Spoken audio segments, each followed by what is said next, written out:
Okay, so welcome back. This is video number 7, and we're going to talk about crafting the job post so that you attract the right programmer. So by now, you should have seen enough data.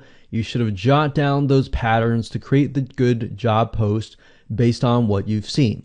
So here's what you need to do. In addition to what you jotted down, you might want to reverse that and say, I'm looking for somebody who, does this or do that.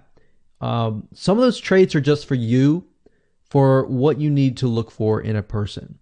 But in addition to that, you need to make sure that you list the following. So you need to list the following as in, hey, I'm looking for a WordPress plugin programmer that has a skill set, PHP, MySQL, CSS, and JavaScript that is specialized in the WordPress framework.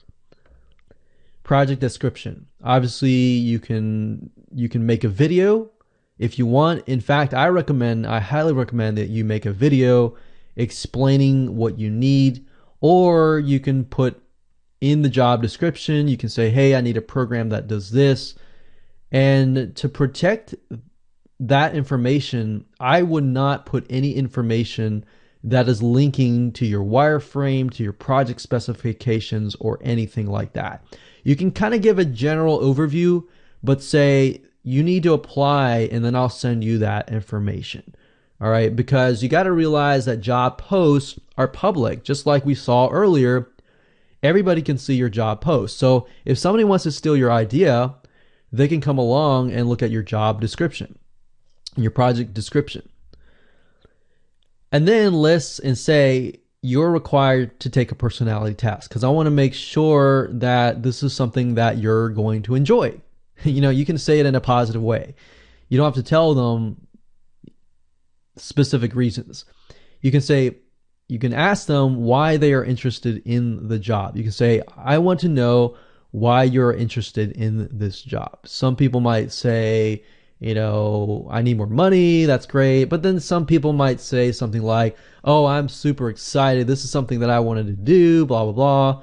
And those are the type of people that you want. Remember, think about passion over mundane skill set. If they're excited about it, that's a good sign. Make sure they know that they need to sign an NDA. So you might want to get them to sign the NDA before you even show them the wireframe, the mind map, the project specifications, and all of that. You also need to tell them up front that you will only pay when the work is done.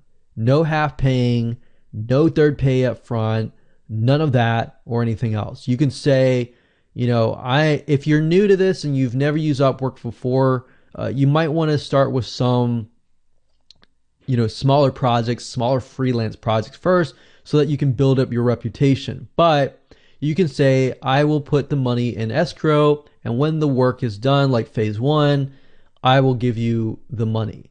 So you got to realize that some programmers out there, they've been screwed as well. It's not just about you being screwed.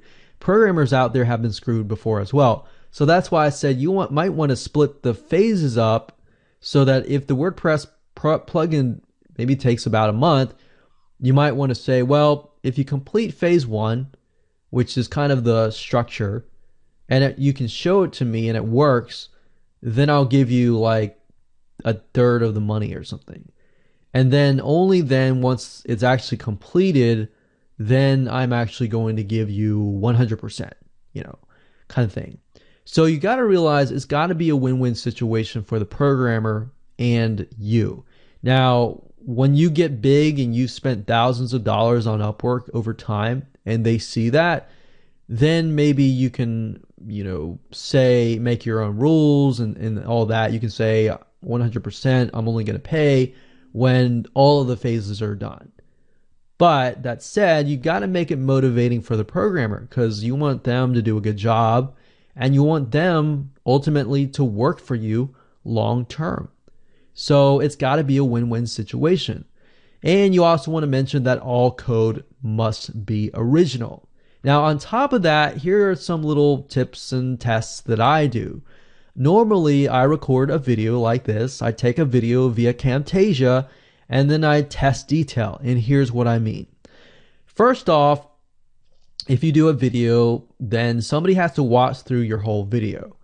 And as you're recording your video, sometimes I'll say, oh, by the way, if you're watching this video somewhere in the middle, I'll say, make sure you put the keyword like green laptop or blue robot or something that is just out of the ordinary.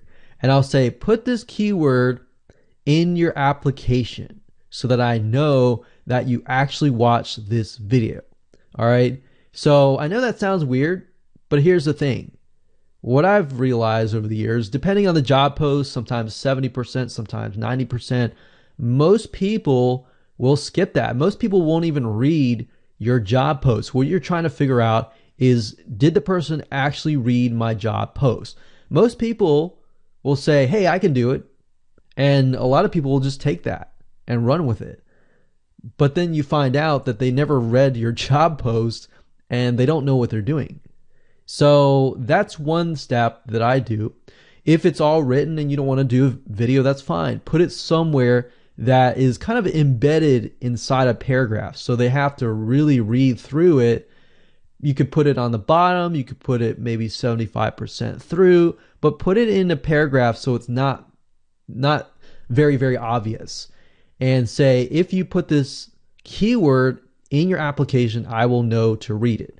Now, here's the really cool thing. When you begin to scan through hundreds of applications and they have put that keyword at the top, what I do is I scan through, let's say I get 30 applications. I'll scan through the top, and anybody who doesn't have that keyword, I delete. And I look at the ones that actually put the keyword in their application. So guess what? You could go from 100 or 300 different applications, and you might only get 30 people who actually put the keyword. So that's great. You move all that out. Then you look at those people, and you can do other little mini tests from that point on. Make little mini tests or out-of-the-box questions in your videos or your actual job posts, and see who actually answers them. You basically want to rule out people who don't read your posts. All right. So that's what I would do in terms of creating your job post.